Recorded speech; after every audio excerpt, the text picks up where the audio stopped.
All right, guys, we're at the last set of notes for altered states. This is on hypnosis and psychoactive drugs and how they affect our consciousness.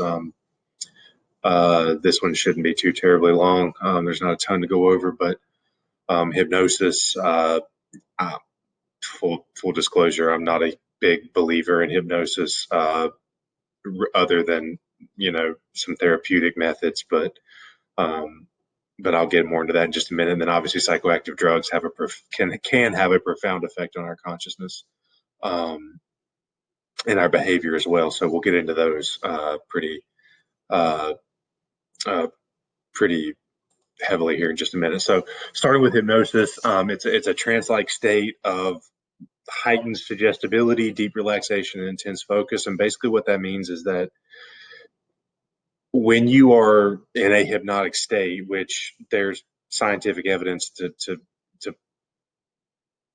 to show that we can enter these hypnotic states as human beings pretty easily.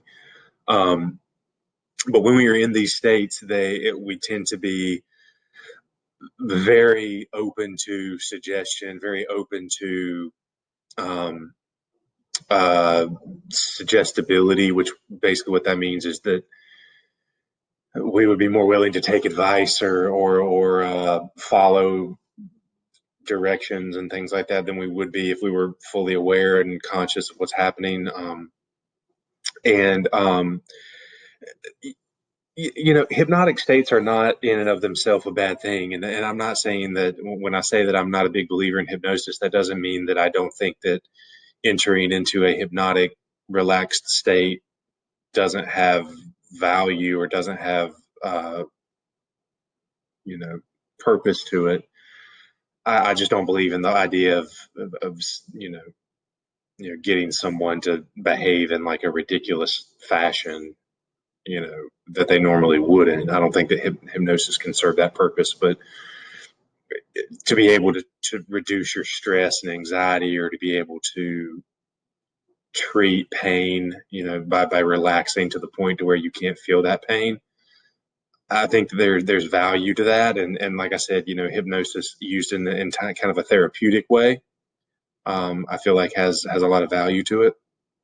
Um, there's been examples of people being able to use hypnosis to help them stop behaviors that cause them to gain weight, or that cause them to, or being able to change bad habits they may have, like smoking or whatever. But I think there's a lot of, I think, skepticism as to just how far that goes out there. But um, there have been examples of therapeutic methods like that out there. And when it comes to limitations, like basically what that means is that you can't hypnotize someone against their will. Basically, you have to get them. They have to be willing to get into a really deep hypnotic, a really deep relaxed state in order to enter into a hypnotic state. And you're not going to be able to make someone violate moral codes or personal beliefs or anything like that. And you can't hypnotize someone and teach them new skills and things like that they didn't have before. Like, it's not like the Keanu Reeves in the Matrix, like, I know kung fu. Like, that doesn't happen. Like, you can't hypnotize somebody and be like, this is how you do this skill, and they immediately know it. Like, that just doesn't happen. You can't do that. So so anyway, that's kind of the limitations to hypnosis. But therapeutically speaking, and I think that there's some value to that. But in terms of like having someone behave in a way they normally wouldn't, like, I don't think, I think the whole idea of, like, these shows that are, able to hypnotize people and, things like that and make them act like a crazy person on stage. Like, I'm just a big skeptic in those. But, to each their own. If you're a believer in that, then, more power to you. But, a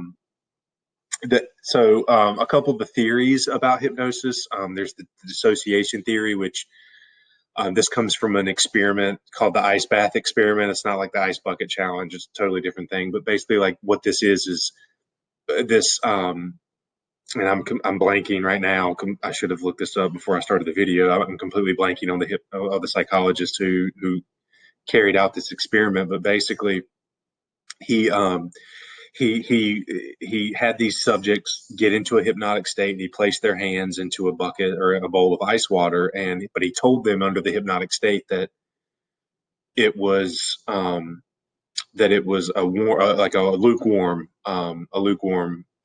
bucket of or a bowl of water. And when they were in the hypnotic state, he asked them, what is this? What does the water feel like? And they all answered obviously lukewarm because they were in the hypnotic state. But when they got out of the hypnotic state after the fact, he asked them, what do you remember about it? And they all said something about like remembering it being very cold or ice cold. And basically what that proved was that even under a hypnotic state, even in a hypnotic state, there's a part of our consciousness, at least according to this theory, that doesn't go under in the hypnosis and stays aware of what's happening in reality and in our conscious state. So it's almost like our consciousness kind of splits and goes into kind of two, like a hypnotic state of consciousness and a non-hypnotic state of consciousness. So that's one theory, and then the other theory is the social influence theory, and this theory is a little more vague. It just says that when people are under quote unquote hypnotic states, that they tend to do what's suggested to them because they don't want to, or they want not. Let me back up. When they're under hypnotic states, they don't want to um, disappoint whoever has put them in that, and they tend to fall into what's expected of them. So if they're under a hypnotic state and the person says, okay, cluck like a chicken or whatever, then they do that not because they actually think that they're a chicken. They do it because they don't want to, or because they're being suggested to the point of like they don't want to not be in that role of a hypnotic subject. So again, it's a little vague. I'm not a huge believer in that. I much prefer kind of the dissociation theory if we're being honest. But so there's that, and then so moving from hypnosis into the psychoactive drugs side of things, the psychoactive drugs are just chemicals found in medication or recreational drugs or alcohol or whatever that they change our awareness, they change our mood, they change our perception, they change our thinking, they change our behavior. And in some cases, this can be very insignificant or very small, or in other cases, it can be incredibly like severe, and in some cases, deadly. So we're going to talk about psychoactive drugs and kind of the three categories that we put them in, and the effects, and in some cases the dangers with these drugs. So before we get into that, though, drugs tend to cause, if someone uses drugs on a regular basis, even, and when I say drugs, I'm not talking about necessarily illegal drugs. Like caffeine technically is a psychoactive drug. So if someone drinks soft drinks or coffee every single day, and you know um, they drink the coffee or the caffeine or soft drinks or whatever because they don't want to get the headache that goes with it, that's a physical dependence. Like they do it in order to not have the physical withdrawal symptoms. That's a physical dependence. And then psychological is when they feel like they have to use the drug in order to relieve psychological elements like emotions, negative emotions. So someone drinks to not be sad or whatever. Like, that's the more of a psychological dependence. In regards to those withdrawal symptoms, there's tolerance and withdrawal. Tolerance is, the more you use a drug, the less it has an effect on you. So if you're someone who smokes, they start smoking cigarettes, they may smoke one or two cigarettes a day because that's all they need. But then the more they use it, the more they need it, and it doesn't have as much of an effect on the body. So they need to use it more to have that same desired effect. So they start smoking more. That's their tolerance goes up for the drug. And then withdrawal is what happens when you stop using a drug, and uh, the discomfort and distress that goes along with that. And in some cases, this can be very minor, like with caffeine, it can be a headache or whatever, or being tired more. But the more serious and more severe a drug gets, it can be some very serious withdrawal symptoms. The more hardcore drugs like heroin cocaine and things like that tend to have very, very serious withdrawal symptoms on the body, in some cases requiring medication if you are so addicted to that. So anyway, the three categories that we're going to get into are depressants, stimulants, and hallucinogens. So depressants are drugs that basically decrease bodily processes. They cause the body to slow down. They depress the body. They depress our processes and reactions and thinkings, or excuse me, in our thinking patterns, with us, and replace it with like a sense of well-being. So the most common example of this, and probably the most prevalent example of this, is alcohol. Alcohol it slows our body down. It slows our thinking down. It causes us to not have normal reaction times and thinking patterns and things like that. Um, and our thinking and behavior changes because of that. Barbiturates are usually found in anti-anxiety medications, or they're types of anti-anxiety medications.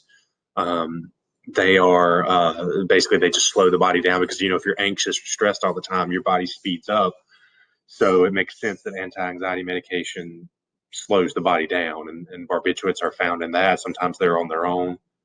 Um, and then also opiates like morphine and codeine and heroin are all examples of opiates.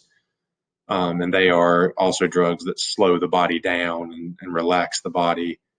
And in some cases, relax it so much that, if it's used serious enough or severe enough, it can cause the body to just shut down altogether.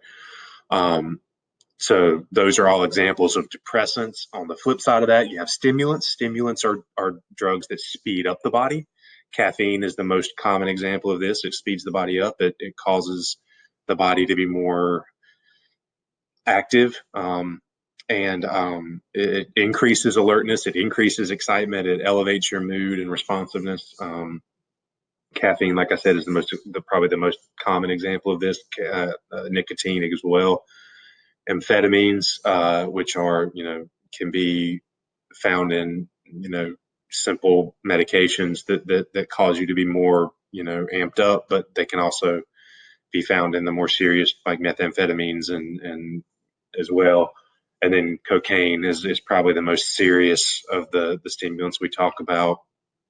And it's something that used in large quantities can, speed the body up so much, or speed the heart up so much that it shuts down. Probably the most famous example of this is Len Bias. If you don't know who Len Bias is, I'm not going to get too much into it because of time constraints, but you can Google Len Bias and read his story. But he is a tragic example of what, cocaine can do when to anyone. It's serious enough to cause that. And then lastly, hallucinogens, and these are drugs that they can be a stimulant or a depressant, but they are drugs that produce distortions to our senses and perceptions. Obviously, hopefully you know what a hallucination is, but a hallucinogen is a drug that causes hallucinations or causes a distortion to our perceptions and sensations. Probably the most well known of these is marijuana, but also LSD and ecstasy can also be categorized as hallucinogens. Um, and these are all drugs that can cause us to have hallucinations and cause us to have distortions to our perceptions and reality as a result of these drugs. So, so that was fast and quick and easy, hopefully. That's all for for what would be unit. Well, technically used to be Unit 5 in AP Psych. It's now kind of changed a little bit, but obviously let me know if you guys have any questions. Send me reminds during office hours, or, obviously if you have any questions any other time, send me something. But hopefully this was pretty straightforward, and provided you with what you needed. And I'll be signing off, I guess, now till next week, and when we get into some other stuff, which I'm blanking on right now, but I'll see you then. Take care. Have a good week, guys.